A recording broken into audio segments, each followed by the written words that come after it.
the Saudis have a particular need to work with the Russians to keep the price of oil stable, or their whole development plan goes out the window.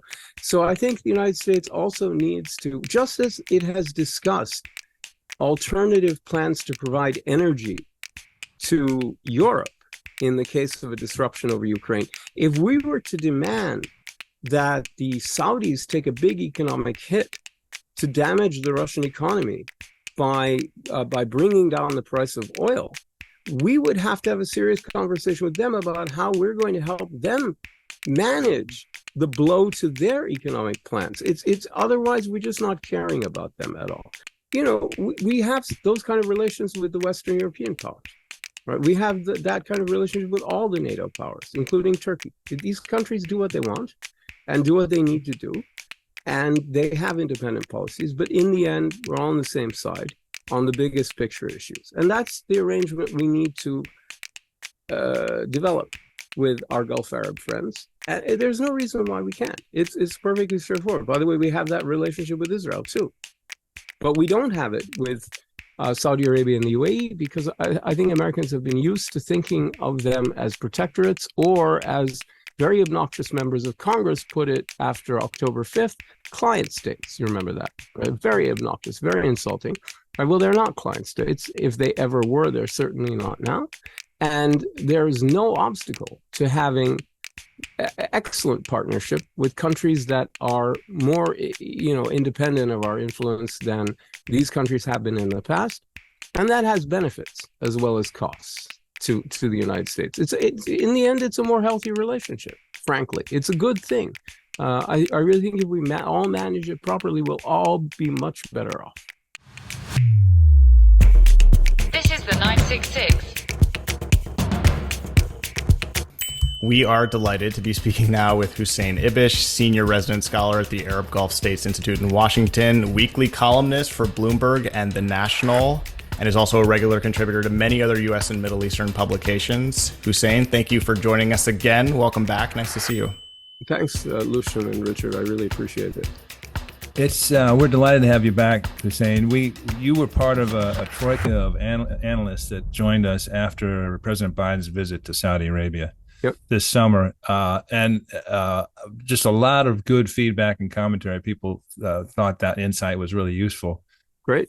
And we always, as everyone knows, we do the Sustig Review, which is a daily newsletter. We frequently draw on your commentary and your analysis. Mm-hmm. We believe, I think Lucian will back this up 100%. It's some of the best out there. Yep. Thank you. Very informed, very clear-sighted. And what we wanted to do at the beginning of 2023 was sort of take a look at, we've been through, I guess, what you might term a tumultuous quarter in terms of U.S.-Saudi relations.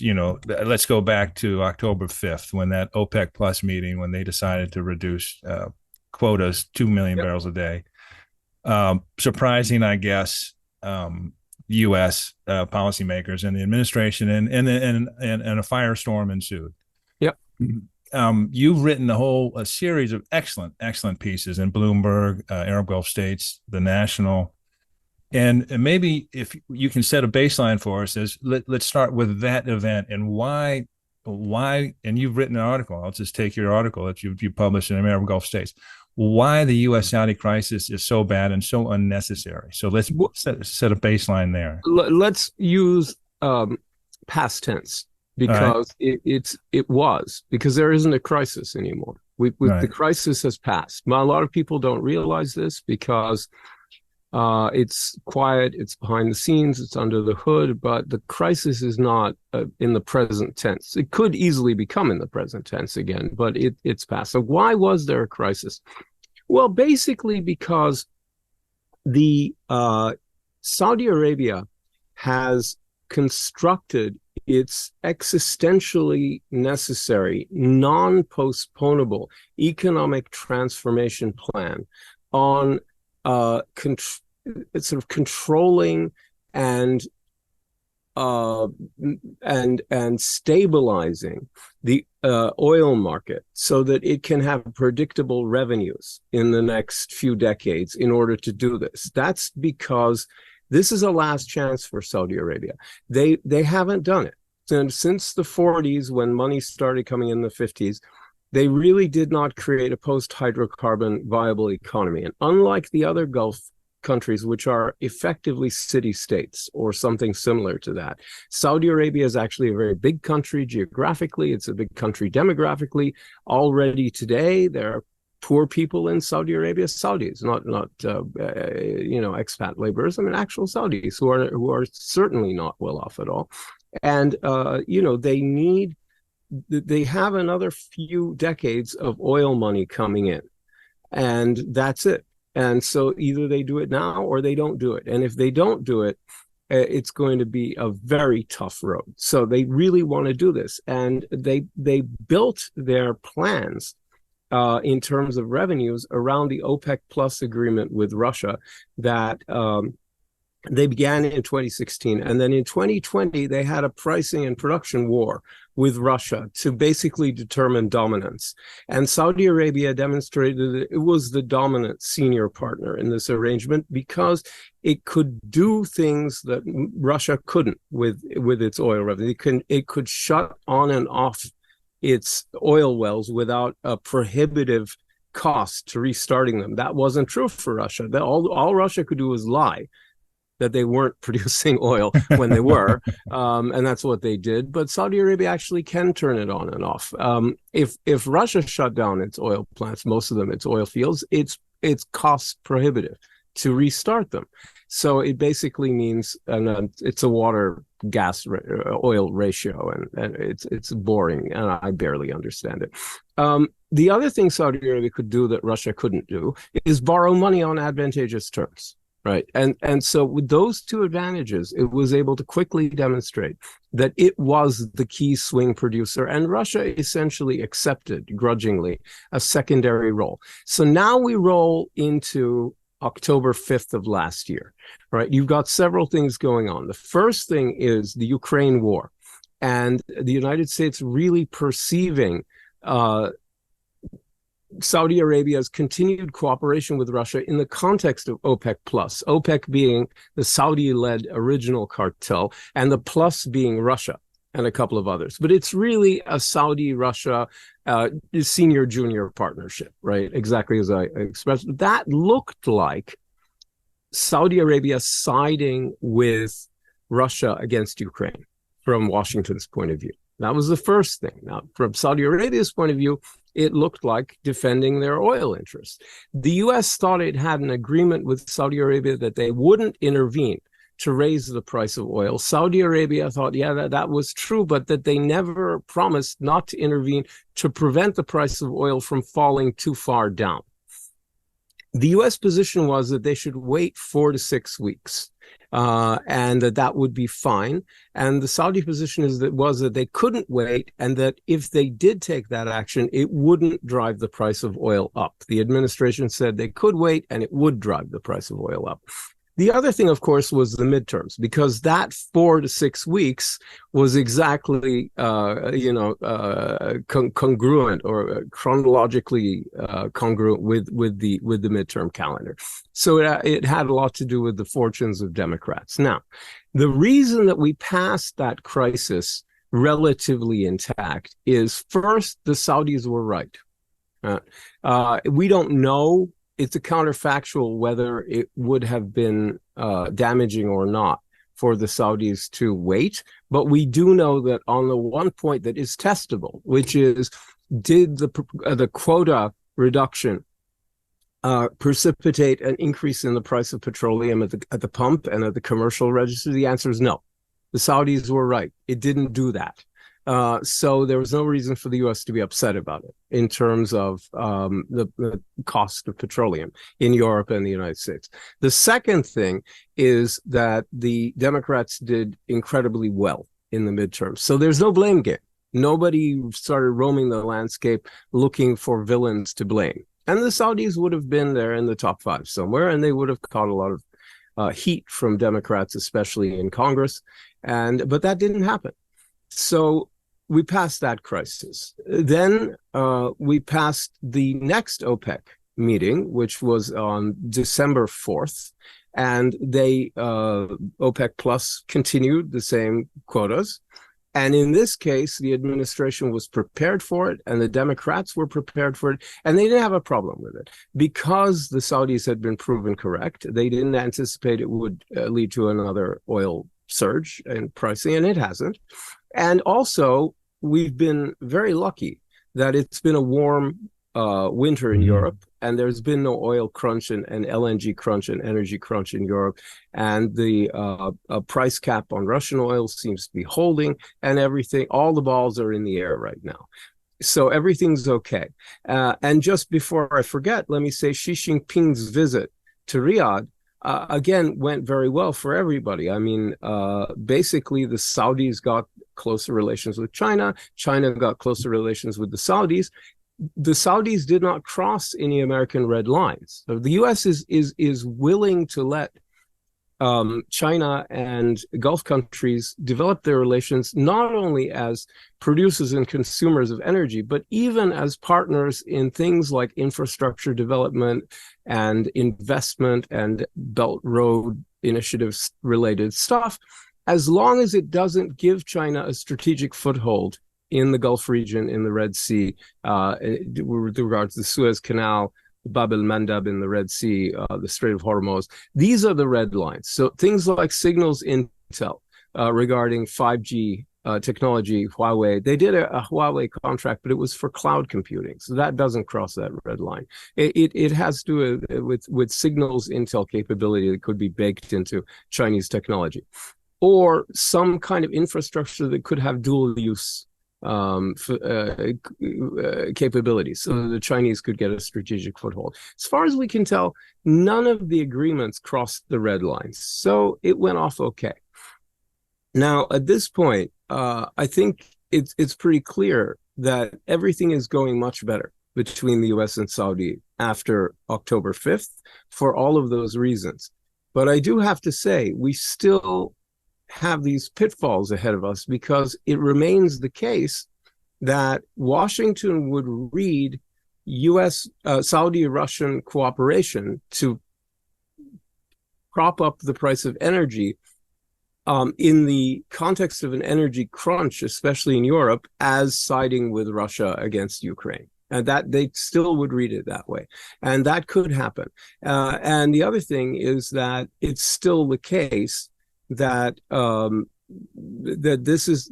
Saudi Arabia is really trying to assert its new role as a mid-level power, and Washington's okay with that until it isn't, and so it's all going all right. It almost went off the rails in October, right? And that until it didn't, and everything is okay for now until it isn't.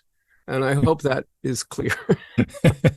It's like Alice in Wonderland. Jam tomorrow and jam yesterday, but never jam today. Does it make sense? Not really, but that's how it is. Brilliant, Hussein. Honestly, that's as good a synopsis of what unfolded and how we might read it. You mentioned something I think it was really important. You specifically, the term is kind of unusual, but non-postponable. And you're talking about the Saudi perspective on what they're trying to achieve. This, I'm not going to call it Tempest in a teapot, because there are real issues, although I think the media, certainly magnified some of the things. And as you pointed out, there are underlying ties that enabled the relationship to get through this. And I think probably you may or may not agree, but the Biden administration, even though it sort of blew hard on certain aspects, really hasn't done anything to quote unquote punish Saudi Arabia. Well, let me just say this. I mean, Biden promised a reevaluation and consequences, and there's been no reevaluation except insofar as to reconfirm the existing, relationship. And there have been no serious consequences, and that's because they realized that would be, shooting yourself in the foot from the American point of view. There's nothing to gain. So, it's just the kind of thing you say to placate Congress. Correct. But the thing I'm trying to get to, and maybe you have insights on, is there was no reevaluation, but has something been learned? Wow, that's a really interesting question, and you'd have to ask it on both sides. So I think from the point of view of the administration, I think the answer is yes. And I think there are two things that have been learned. Number one, it was a lesson that has been learned since the Ukraine war began. And as every month has gone by since the Russian invasion of Ukraine, I think the understanding has simply deepened over time about how crucial a competitive advantage it is to the United States in dealing with global unrest and global disorder and great power competition with China. For the U.S. to have a key security role in maintaining the security and stability of these key waterways, right? The Red Sea, the Arabian Sea, and the Gulf region, and the three choke points around the Asian part of the Middle East, around Southwest Asia. That is the Suez Canal, Bab el-Mandeb in the Red Sea, and the Strait of Hormuz. And the U.S. needs to do this with partners, and the partners are precisely the Gulf Arab countries. That Iran is not a potential partner because it is a revisionist anti-status quo power that agrees on virtually nothing with the United States, except maybe Al-Qaeda is bad. It's just basic stuff. But not, their vision for the future is completely different. They're aligned with China, they're aligned with Russia, and they are totally opposed to the status quo. We and the Gulf countries are quintessential status quo powers for different reasons. But the point is, our vision and their vision is largely compatible. Therefore, they are natural allies. And the importance of this has been, I think, increasingly realized by the national security establishment in the United States, including the Biden administration, which is why there's no rethinking and no consequences, and all of that was red meat for the Democrats in both the House and the Senate, unfortunately. At any rate, I think it is kind of an advantage for the Saudis to have a weak House majority for Republicans and a solid Democratic one in the Senate and friends in the White House. I think this is all a good scenario from their point of view, frankly. The other thing that's been learned, I believe, is not to jump to conclusions about oil pricing. The Saudis might know something, right? They just assumed the Saudis were full of it when they said there wouldn't be a price increase after October 5th. I think they just thought, a lot of Americans in these conversations thought, well, that's what they say because they want to do it. And we get why they want to do it, but it's going to have a bad impact. And it didn't. And so now you have to reevaluate and say, well, maybe they know what they're talking about. Maybe they're not just blowing hot air. And that's another thing that's been learned. I'm a little more skeptical just because the evidence is not there yet, one way or the other, that the lessons have been learned in Riyadh. I hope so. And I think the December 4th meeting suggests that there was definitely more coordination between Washington and Riyadh before that OPEC Plus meeting. However, given that they weren't going to do anything different and that the status quo was acceptable, it wasn't much of a test, right? It wasn't a hurdle. It was like a little raisin box on the ground and to jump over, a child's raisin box, luncheons, right? Whatever. So it wasn't really much of a test. The other thing you have to ask is, I think they were smart, the Saudis, in how they handled Xi Jinping. Right, they didn't do anything to alienate the United States. They kept it all going. So that indicates an intelligent approach to build relations with China without alienating Washington is a tricky thing, and they did it well. Now, the harder part is not that. The harder part is, how do they manage continuing to assert their role as a kind of junior brick, as a kind of a mid-level regional and even to some extent global power, which is how they see themselves, and without alienating Washington. And that's harder. So we're going to have to watch how they do that, because that requires a lot of agility. And Saudi Arabia is just a beginner when it comes to this kind of thing. It's an old state in a lot of ways, but it's not a state that's played that kind of role regionally and certainly not globally in the past. And, you could see how they made a mistake the first time they tried to project a major amount of power, military power, outside of their outside of their borders in the region. In Yemen, they got sucked into a quagmire, and now they're stuck, and the Houthis won't let them go. And they're just holding on to their ankle and refusing to let them leave, absolutely refusing, because they're enjoying slowly torturing them.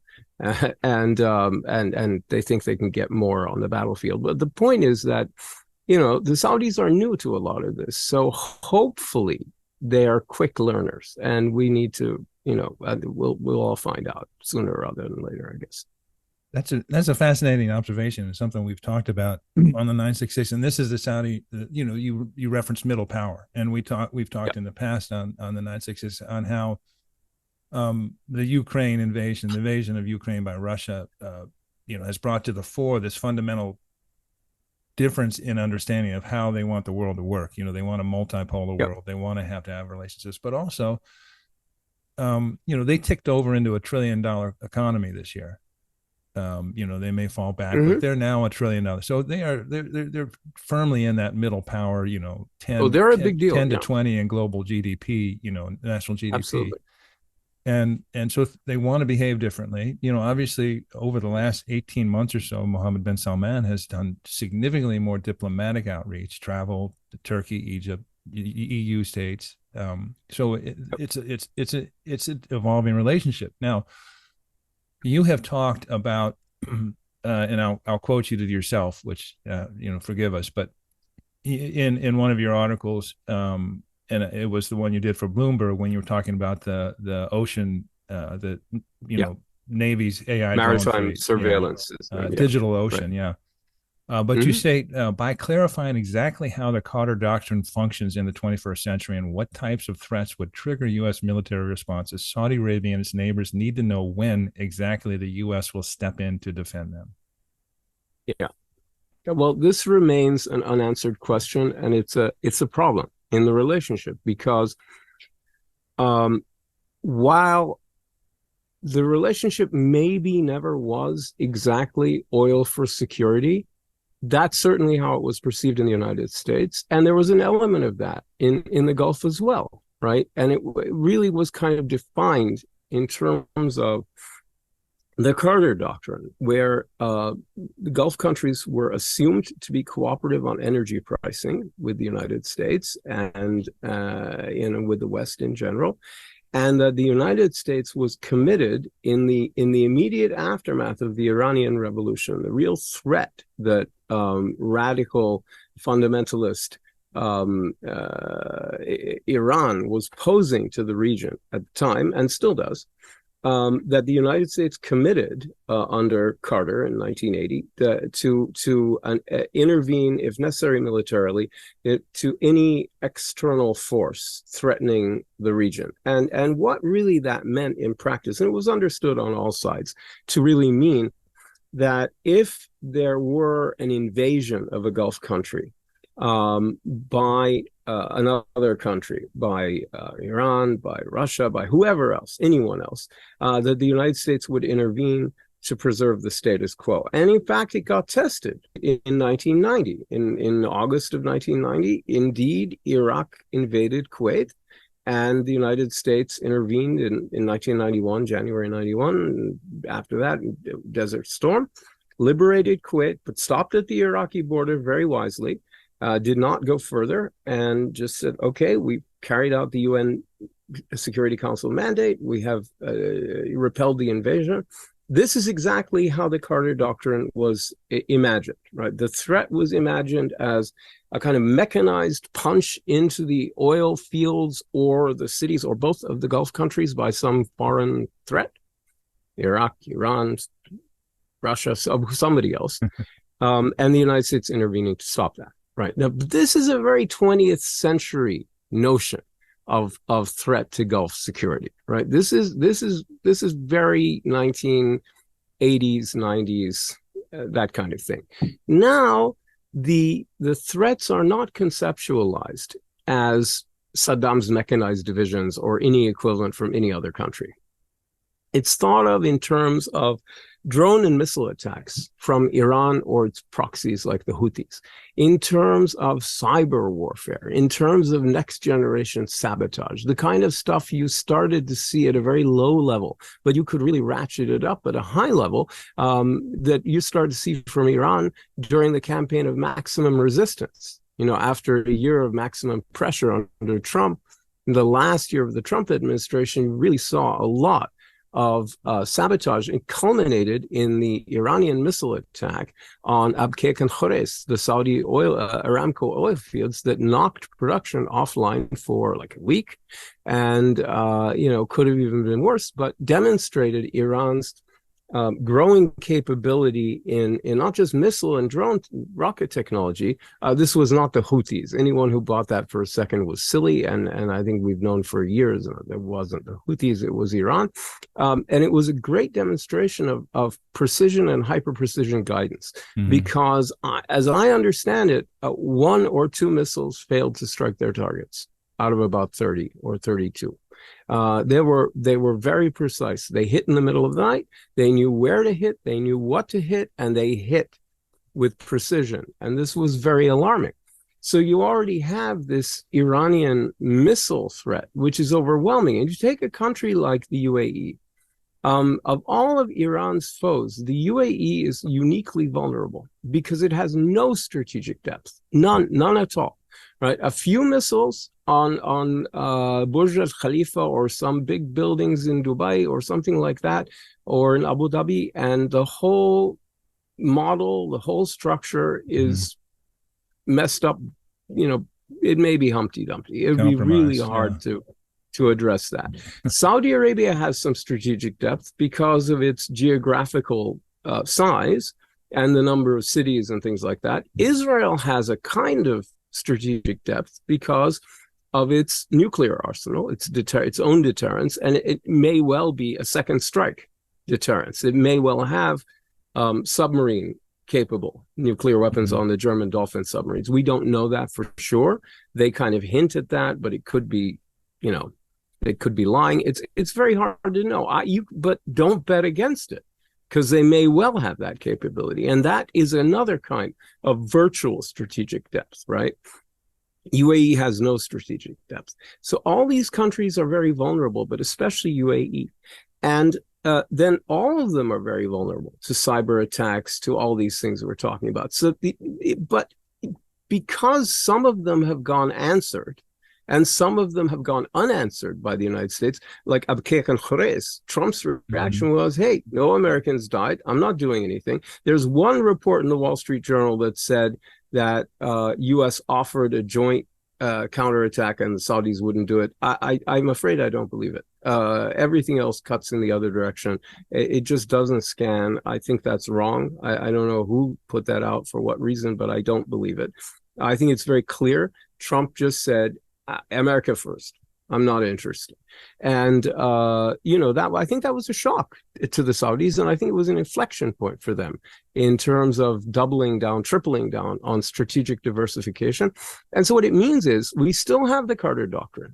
And I think it's still the case that if mechanized divisions rolled into an oil field or a capital city of a Gulf country, the U.S. would respond the way it did, in 1990. I think that's clear. But that's not what's keeping Gulf leaders up at night, right? And so they don't know when we're going to respond. Counter to the Abqaiq and Khurais thing under Trump, under Biden, after his visit, we saw Iran producing a credible threat to attack Saudi Arabia, probably in order to divert attention from the domestic unrest. And the U.S. response, the Biden administration response, was to scramble a bunch of jets, a squadron of, I think, F-22s. I'm not sure. We don't really know, but I think it was F-22s, if you ask me, and do aggressive overflights on the Iranian border to send a very clear message that don't you dare, don't even think about it. And the Iranians backed down. It worked, So we've seen, we have this very mixed record of responding and not responding to present generation threats. And that's why I think it would be extremely important to keep Saudi Arabia and above all the UAE on side to clarify what the Carter Doctrine means in the 21st century. We knew what it meant in 1980, 1990, 2000. What does it mean in 2023? I don't think anyone's sure. I think that's a problem.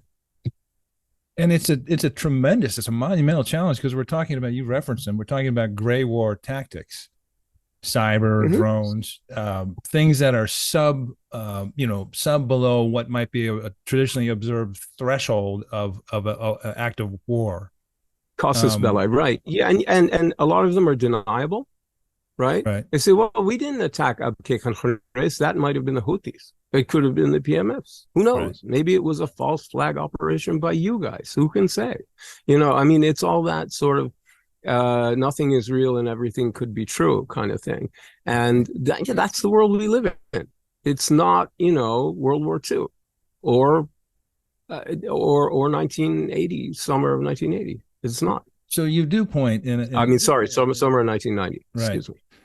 You do point to the critical choke points in the region, and you have written about this Digital Ocean project, which is a Navy project. Yeah. Is that something that's consequential and meaningful to our Gulf allies, Gulf partners? Highly. I think highly. And I think the fact that it's not better known is really unfortunate. It's Task Force 59 was created basically by the Fifth Fleet commanders in Bahrain. And it has put together a bunch of different programs. Digital Ocean was one big exercise. There have been others in the Red Sea, the Arabian, and in the Gulf. And what it does, it's a really remarkable technology. About 16, 17 months ago, there was a breakthrough in technology in terms of unmanned systems, right? Surveillance systems. Because we've had for a long time aerial drones. There's nothing new about that. And for several decades, we've had submarine drones, underwater drones, right? Surveillance stuff. What became possible about 17 months ago or so was surface level unmanned systems, right? That's new. That really didn't exist before. So now you have the possibility and indeed the reality of an integrated task force of different unmanned systems on the surface of the water, above, in the air, and under the water, creating a kind of a constantly updated real-time 3D map of everything that's moving in a limited maritime area. And the first place this is being rolled out is in the Gulf. And by the end of this summer, what the Fifth Fleet and Task Force 59, which has many partners now, wants to do is to have 100 surface unmanned systems at any given time operating at the surface of the Gulf itself, plus I don't know how many underwater and aerial, so that this system of systems can basically track everything that's moving in the waters of the Gulf. And it becomes possible to do this using artificial intelligence, because you get this unbelievable tsunami of data, every 10 seconds pouring in, right? It can't be dealt with by humans.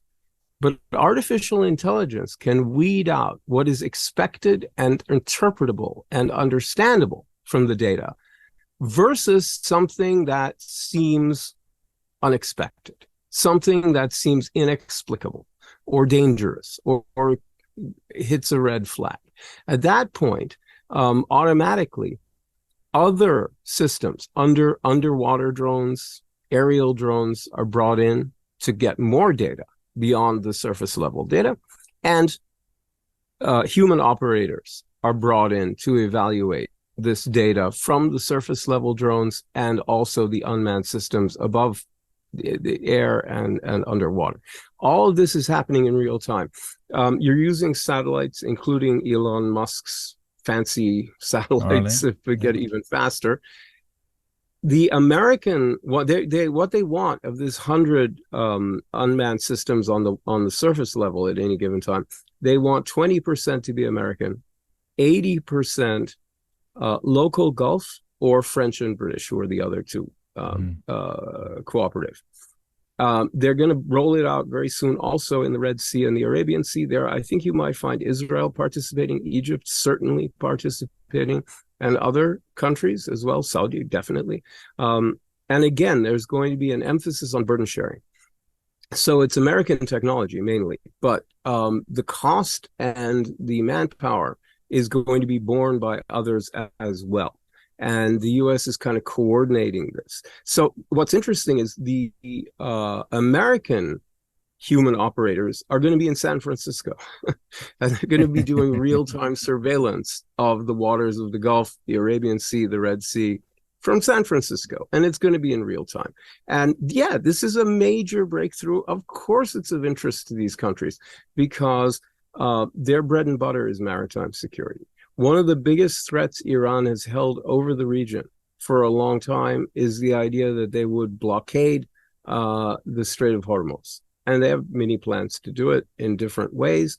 There are lots of plans by the U.S. and its allies to counteract that and open it up in a week or 2 weeks or something like that, which would be a huge disruption. But, you know, a week is a lot better than a month or 2 months, what have you. And obviously the aim, Sun Tzu style, is to prevent it from ever happening in the first place and to win without fighting that battle. And the more surveillance you have in real time, the easier it is to forestall any such threat. It's also an anti-piracy threat. It's an anti-smuggling threat. It's an it's a way of keeping track of what's going on. It's very important to the countries of the Gulf. The other thing that's worth saying is the United States have been unsuccessful for about 20 years in trying to convince the GCC countries, the Gulf countries, to integrate their air and missile defenses, right? They don't want to do it. And I think one of the reasons is when you're talking about air and missile defense, you're talking about decisions that have to be made in very short order. You don't have a lot of time. The missiles are coming in, you got 20 seconds, 1 minute, 2 minutes. And so when you do that integration, you're basically going to be surrendering some of your sovereignty and your sovereign authority to a collective body. And I think there's a real reticence to do that. These are newly independent states, most of them. A lot of them, you know, came into existence in the 70s and or that they haven't had a lot of experience with this stuff. And there's a lack of willingness to do that kind of thing. And frankly, a lack of trust. So you haven't had a willingness to do that. When it comes to maritime security, your reaction time window is a lot less immediate. There's a lot more time to think about it. You would at least have a couple of hours. You know, I mean, unless you're talking about a torpedo, you know, you're really talking about movement of vessels, and you might not have a long time to talk about it, but it's certainly not like an incoming missile coming from southern Iran, you know, right, into the UAE, which would be no time at all, or into northern Saudi Arabia or Dhahran. So I think it's been a lot more saleable to say, let's integrate our maritime security systems. And so for that reason, just being very blunt with you, I think it's proven a better, easier sell. Let's talk about that air and missile defense system, because as you say, it's been sort of a hoped for thing, certainly from the U.S. side. We had a fascinating conversation last episode with Dr. Abdulaziz Al-Ghashaian, a Saudi scholar, on normalization, and specifically Israel and the region and the Abraham Accords. And you're well aware of this. You know, there's been this excitement sort of apart, especially on supporters of Israel and people who want to see Israel reintegrated into the region, a sense that somehow this anti-Iran, you know, the Gulf states in general, Saudi Arabia and others, you know, share a awareness of Iran, you know, the fact that Israel could bring technology to an air and missile defense shield. And now we see that Israel, obviously, you know, Netanyahu is back as prime minister, and it's a far right cabinet. where does Israel fit into this, and does it matter? Is it critical? Let me give the Israelis good news and bad news. Let me start with the bad news. The bad news is that the new government, Netanyahu has come back, and he has said one of his key foreign policy priorities, along with preventing Iran from developing a nuclear weapon, is starting to formally normalize relations with Saudi Arabia. Now, that was a long shot already. The conditions for that were a lot riper 2 years ago than they are today. I think Israelis often think that time is on their side and everything just keeps becoming more propitious for them, and Arab countries become more and more interested. That's not true, right? It's a commodity. And the price of gold goes up and the price of gold goes down. And the price of normalization with Israel has gone up. And what they would be expected to do is a lot more today than it was a couple of years ago, and that's a fact for really complicated reasons. So it was already a long shot, but I think the behavior and rhetoric of this Israeli government about annexation, about the exclusive right of the Jewish people to rule and settle all of Eretz Israel, which clearly means not just Israel, but all the occupied territories as well, and certainly the West Bank and East Jerusalem, is making it extremely difficult for Saudi Arabia to contemplate anything like this. And I do not think the Saudis are likely to do it. One of the reasons is they already get a lot of what they need from the Israelis. Anyway, there's under the table cooperation, intelligence cooperation in Jordan.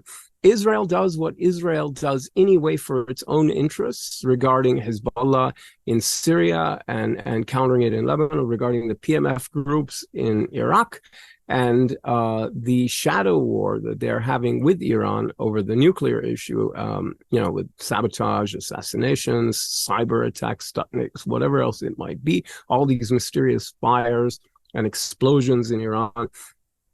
All of this is very useful to Saudi Arabia. They have nothing to do with it, but Israel's going to do it anyway. So in effect, there's no need for the Saudis to do this. They have a lot less of an interest than the UAE did. In addition, they have this global Arab leadership role that they don't really want, but they've had to adjust to doing because there's no one else. And an Islamic leadership role that they do want. And they fought for decades, and they get harassed by Iran, by Turkey, by Malaysia, Indonesia, Pakistan, and some combination of those, and they have to fight for that. And so the price is high. And when you've got Ben Gvir marching around the Haram al-Sharif, but now he's a minister, and the last time an Israeli minister did that was when Ariel Sharon went up there with Ben Gvir's friends, as well as a heavily armed mob of Israeli soldiers or whoever they were, border guards and armed settlers, and basically did the same kind of "we own this" routine. It started off a series of confrontations that degenerated, as the Mitchell report explains, into the Second Intifada, which went on for 5 years and killed about 4,000 Palestinians, 3,500 Palestinians, and about 1,000 Israelis, most of them civilians on both sides, and it was a catastrophe. And so obviously you're looking at a group of people who do that on the first week they're in office. Yeah. They can't wait but to go there and create chaos. What else are they going to do? You don't know. So, I think the chances of Netanyahu wooing the Saudis into some open arrangement are very, very weak if this is the kind of government he's going to be part of. Now, if he were to dump these people, I think the real benefit of these fanatics, religious fanatics and ultranationalist fanatics, they're not the same. Ben Gvir is an ultranationalist fanatic. Smotrich and the others are religious fanatics, whatever. They're all fanatics. So they're complete fanatics. So Ben Gvir is a Kach guy, a Kahane guy. He's basically a Jewish supremacist, or kind of like it's almost like that guy they cut out of Monty Python and the Holy Grail, Otto the Jewish Nazi. He's almost like that, But anyway, the point is that Ben Gvir is the kind of guy who is going to cause a lot of problems, and so will the others. And I think even the UAE tried to embrace Ben Gvir initially. and they had this meeting with him and photo ops and everything. I think they were hoping to send a message that, look, we want to work with you. Well, you know what? They're not going to be posing with pictures with him anymore. And they issued a very strong statement when Ben Gvir did that. It makes life very difficult. So for those reasons, I just don't see Saudi Arabia joining the Abraham Accord bandwagon anytime soon. Now, Netanyahu needs these people, I think, as a cudgel against the judiciary.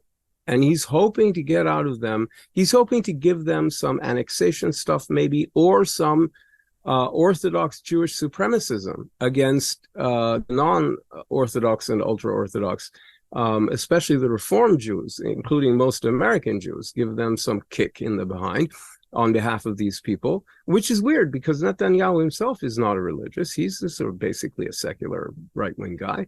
But, you know, I don't think he cares. So as long as what he wants out of them is to get a law that prohibits him or protects him from being prosecuted for corruption as long as he's prime minister, and ideally to use them as a cudgel against the judiciary in general to get out of these corruption charges that he faces. In my view, as soon as he got out of the corruption issue, he would get on the phone with Benny Gantz in like 2 minutes and start trying to figure out a way of getting rid of these people and getting into an alliance with Gantz and others. And what you need to understand about Bibi, he hates being the liberal in his own coalition, right? Liberal in quotes, right? And right now, it's hard. It's hard for Netanyahu to be the liberal. It has happened. He hates it. Now he's the leftist liberal compared with these guys. He's a dove. And he hates that.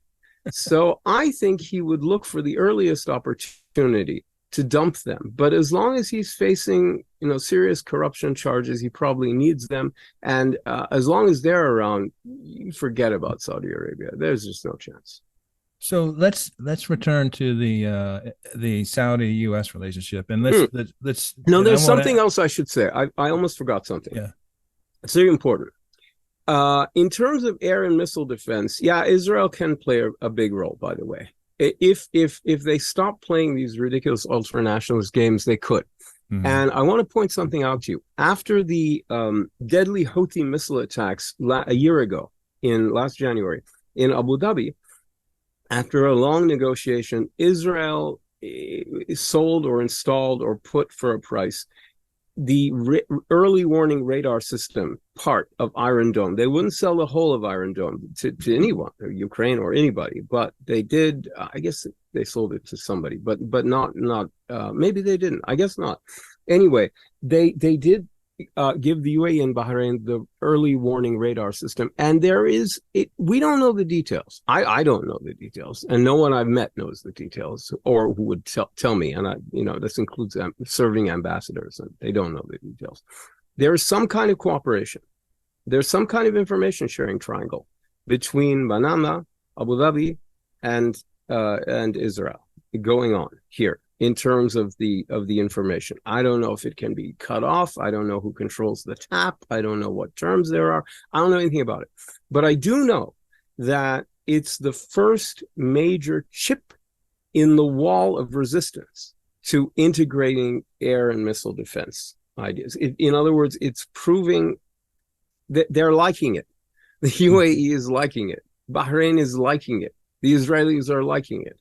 And, if you could get to the point where the Israelis would stop doing this, ultra-nationalist, quasi-apartheid thing with the Palestinians and also playing with Jewish fundamentalism. Can you imagine that the Arab world is dumping fundamentalism and now Israel is turning to Jewish fundamentalism? What a bizarre turn of events, but that's what's happening. So the Middle East fundamentalists are Shiites and Jewish Israelis, which is really weird. But anyway, that is the way it is right now, at least for the moment. And, my point is, yeah, they could play a big role. And this is a model that could be expanded. But, there is this little matter of annexation and settlement and behaving, the occupied threat to the status quo agreement in Jerusalem was set in the Treaty of Berlin in 1871. Right? They're playing with something that's been, 150 years established. It's not about Israel and the Palestinians. It's very old, and you play with that at your peril, and it's a very, very dangerous game. Thank you, Hussein. That's a real addition to the conversation. And I think it puts it into context, the difference, how the Israelis look at this and the Gulf states look at this. On the US-Saudi relationship, and I'm not going to ask you to prognosticate for 2023 because that's sort of impossible, as you can't do it, as you already referenced through the looking glass aspect of all of this. Yeah. But October 5th, it became apparent to everybody. There's significant levels of miscommunication in the relationship, right. Significant deficit of trust in the relationship, big time. There's, as you say, there's been some progress and meaningful progress. Well, we also saw in July when Biden was in Jeddah for 2 days with the Saudis and then the GCC +3 meeting, that there was a personal disconnect, a real palpable coldness between Biden and Mohammed bin Salman. So that's an issue when the American president has so much power invested in one person, and Saudi Arabia is has a very centralized and autocratic system at the moment, where the crown prince and the king make the decisions. So under these circumstances, personal discomfort is an issue. And so we have that. So we're starting at a low threshold. Yes. What would you like to see? What do you think would be appropriate and helpful in terms of the U.S.? You mentioned the task force 59. 59. Mm-hmm. I don't know if this is meaningful, but 59 is the designation in the military for planners. But it may be a coincidence. Well, I believe there's also there's a task force 39 and a task force 79 probably as well. I mean, yeah, like Air Force has one. I mean, and the US total coincidence. U.S. is also closely involved with the Saudi military and trying to remake and revamp or professionalize that whole organization. So there's significant involvement. Yeah. But on the policy side and other things, what's a responsible way for the U.S. and the Saudis to continue to move forward? Okay, for the Saudis, the most important thing is to communicate with Washington, right? This surprises are bad, okay? And truly understand that, yes, you want to flex your muscles as a mid-level power, fine. Do it without risking the relationship with Washington. And try to tell the Americans what you're going to do in advance. That'll help a lot. It helps a lot if people know what you're going to do. Remind them, if it's about oil, that you were right last time, that the American evaluation was wrong. The prices didn't go up, and everything was all right. And when the Saudis said everything was going to be all right, it was true. Remind them of that politely. But it's not worth the risk to alienate Americans. There are still a lot of people in the Republican Party who are very angry with in the Democratic Party, who are very angry with Saudi Arabia, primarily over the murder of Jamal Khashoggi, but also because of the Yemen war. And they have developed an antagonism towards Saudi Arabia because they associated Saudi Arabia with Donald Trump. Mm-hmm. And it's all just an emotional mess. And it's not rational, but there it is. So they have to be very cognizant that there is a very big constituency in the president's party that wants him to distance himself from them. So they need to take that into account. From the American point of view, I think the not overreacting was the right thing to do. And I think, again, if we get into a situation where they feel, very frustrated, not overreacting is really important. And again, I think communication is really the key. These are two countries, the United States and Saudi Arabia, have never loved each other. We don't share the same values. It's not that kind of a relationship. It's not a relationship based on domestic political influence, like the relationship with Israel that's driven by pro-Israel Jewish groups and increasingly also by evangelicals who are, into the second coming and the kind of anti-Semitic philo-Israel groups, which is really weird, but there they are, and they're very powerful in the Republican Party. So the Saudis don't have anything like that, which makes them very vulnerable. But what it also means is that, again, and there's no sentiment the way there is about France, without which we wouldn't have gained independence from Britain, or about Britain, which, for all the dispute with, for all the discord in 1776 and 1812, is still the mother country, to a very large extent. And all of the NATO powers, which stood with the United States against the Soviet Union, there's a certain sentimentality. I mean, even towards Turkey, there's this notion that, this is, like a 70-year-old ally that risked a lot, nuclear weapons and, the Cuban Missile Crisis. And there they were in the middle of it, though most people didn't know it at the time, but they were. Mm-hmm. And so there's a certain sentimentality. It's not there with Saudi Arabia. It's always been a kind of a transactional relationship, right? And it remains transactional, and that's fine. There's nothing wrong with it. But what it means is both sides need to be careful to keep up their side of the bargain, right? Mm-hmm. The Saudis can't be perceived as disregarding American concerns about energy pricing. At the same time, they need to explain to the United States that they're not, in a more clear way, that what they're doing is protecting the funding for an existential project that cannot be postponed, right? That they can't take time off because of the Ukraine war. There is a fundamental gap in understandings about the Ukraine war between the West, including Russia, all of which thinks it's a macro historical turning point, right? The Russians think it in one way, the Western alliance led by the United States sees it another way, but they all think everything is changing because of the Ukraine war, and that everyone has to reevaluate because of the Ukraine war. Well, in Asia and Africa, that view is not shared. In the global South, they don't look at it that way. They see it as a nasty border conflict in far-off Eastern Europe that doesn't really involve them, and they don't see any need to reevaluate everything from zero, to go back and restructure their whole foreign policy, their economic policies, their national strategies.